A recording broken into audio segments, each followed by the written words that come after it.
Hello.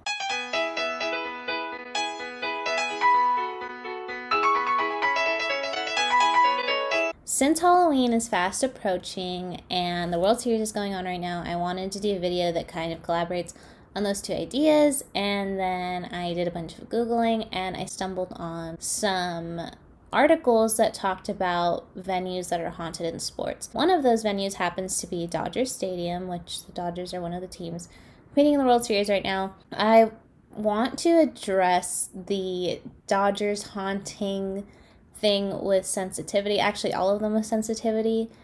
But if you're unfamiliar with the history of the construction of the Dodger Stadium, I will warn you that it is not ideal, not great at all. So be wary of that as I continue with this story. The land that the Dodger Stadium rests on originally belonged to a Mexican American community known as the Chavez Ravine community, and they were told that their houses were going to be taken away to fund a public housing project. No matter the circumstances that you're getting your house taken away from you, that's not something that anyone wants to hear. But then this entire project turned out to be kind of a scam. They sold this project to a private business owner who decided to turn this plot of land into a baseball stadium. So you can imagine their dismay when they hear that they're just getting their houses taken away to have this fun little place in LA. This was open to the public in 1962, so a lot has been revisited since then. But supposedly, the Dodger Stadium has several ghosts. Legend has it that there was a couple on their honeymoon overlooking LA from the hillside, and the husband lost his footing and plummeted to his own death, and his grief-stricken wife followed suit after seeing this happen. The employees claim that sometimes they can see a woman in white jumping off the hillside. This is a story that an employee from Dodger Stadium submitted to Real Ghost Stories Online, and he said one day he was walking down the stairs of the stadium and he heard a man's voice. He stood in that same spot for a couple of minutes to see if someone was near him, and there was no one.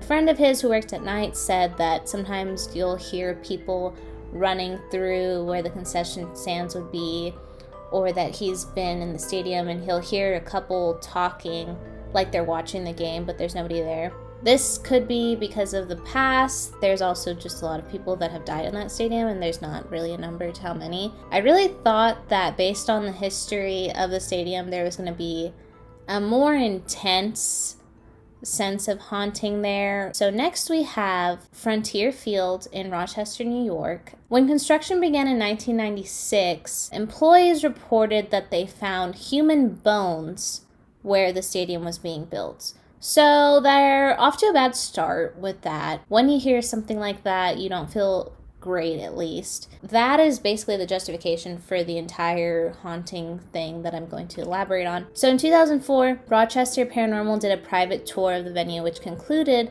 that the venue is indeed haunted. The paranormal investigators claimed that they encountered ghosts of people who had previously lived in the arena, and while some had more hostile energy, others were happy that their old haunts had been transformed into a place as exciting as a baseball stadium, which I think sounds nice. Paranormal research director Jay Burkhart also took several pictures during the investigation that showed floating heads, smoky entities, and other paranormal activity, which is lovely. These last two venues, however, are so much more intense than the other venues that I've named so far. And they happen to be hotels that the pro athletes stay at when they're playing the Brewers for the MLB, and then when they're playing Oklahoma City for the NBA. I thought I would start with the one that is, I guess, not as bad to me, which is called the Pfister Hotel. The story is that a man named Charles Pfister was determined to carry out his late father's dreams of running a successful hotel in the late 19th century, and he did. Charles never married or had kids, but he took pride in the work that he did. He lived there for quite a few years, and it's believed that he continues to live in the hotel to this day. Carlos Gomez said that he is scared of the Pfister Hotel. He claims one time after he got out of the shower, he heard static playing on his iPod, so he grabbed the device, which then changed to another song, and it startled him so badly that he ran into the lobby before putting his pants on.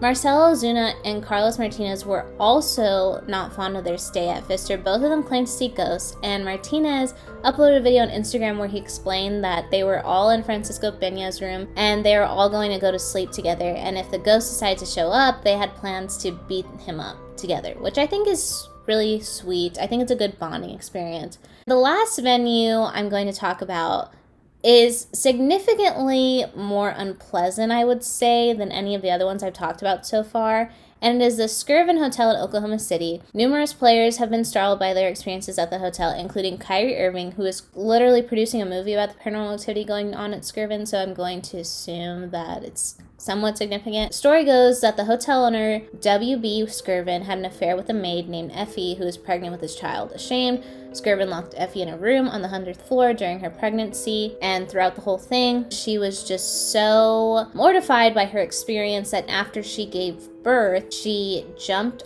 out of the window of the hotel with the baby in her hand, and she fell to her death. But it gets really tricky because there's not a lot of evidence that Effie ever existed, but for the sake of time, I'm going to just roll with this story. I'm just gonna disclose to all of you that this is just a rumor of what happened. So, multiple players and teams refused to stay at Skirvin because of their paranormal experiences at the hotel. Wesley Johnson claims he woke up to a bathtub filled with water, no idea how that happened. Meta World Peace claimed that there was a ghost that touched him everywhere. And I know that that one's tricky because it's him, and I understand if you don't believe that one. But anyways, I also read that Jamal Crawford shared that he had teammates who had bad experiences at the Skirvin, including ex-teammate Eddie Curry, who would sleep on the floor of Nate Robinson's room because he was afraid of ghosts, which honestly I would do the same thing. And the scariest story, in my opinion, was from Tim Hardaway, who said he used to be extremely skeptical of ghosts before he went there. And Hardaway said that he was laying in bed and he could hear footsteps from outside of his hotel. And he said, obviously this isn't something that originally shocked him or startled him because he's in a hotel, there could be other people outside. And then he started to hear this loud screeching and whispers from the wall, which really freaked him out, so he jumped out of bed and he ran to the door, turned all the lights on. He said that he could just hear running, like it sounded like there's running right outside of his door, and it just started to get louder and louder. And so he took a deep breath and he opened the door and saw an empty hallway and nobody was there. So that's pretty scary. But thank you so much for watching. Like and subscribe. Take care of yourselves. Hopefully you don't have nightmares unless you're into that sort of thing. But goodbye.